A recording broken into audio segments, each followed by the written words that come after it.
What are your main takeaways from Trump's first address to Congress after his return to the White House?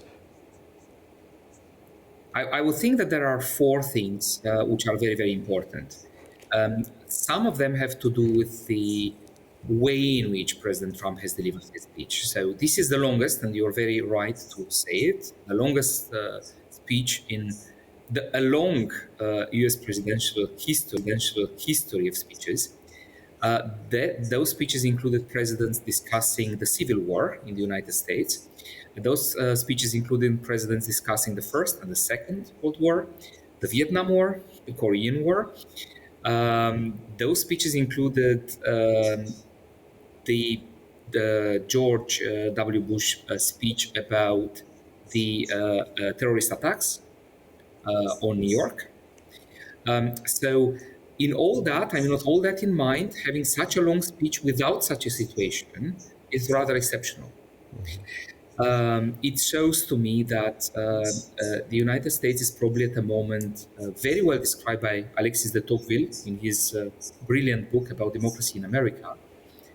Will the United States remain a republic, or will it turn to something else, i.e. monarchy? It sounded more like a monarchy. That is the first point. The second point, I think, I was not surprised by what was said during the speech. I think I was expecting most of it.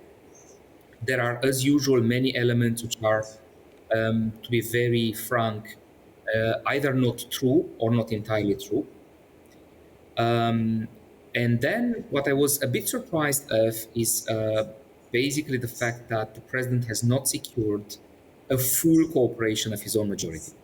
So there are some Republican representatives who are clearly not at ease.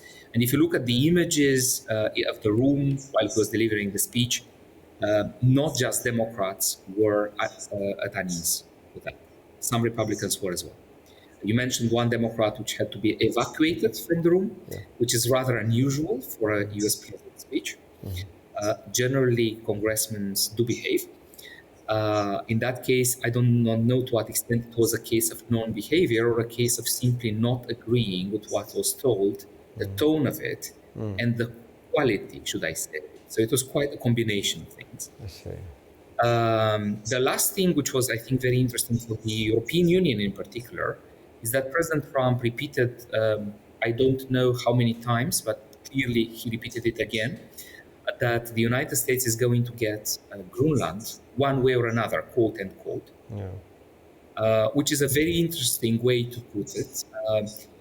Now we know what we were sure about at the time, and that is basically that the Panama dispute was resolved with a lot of money. Does he mean that Greenland will be resolved by a lot of money as well? Or does he mean something else?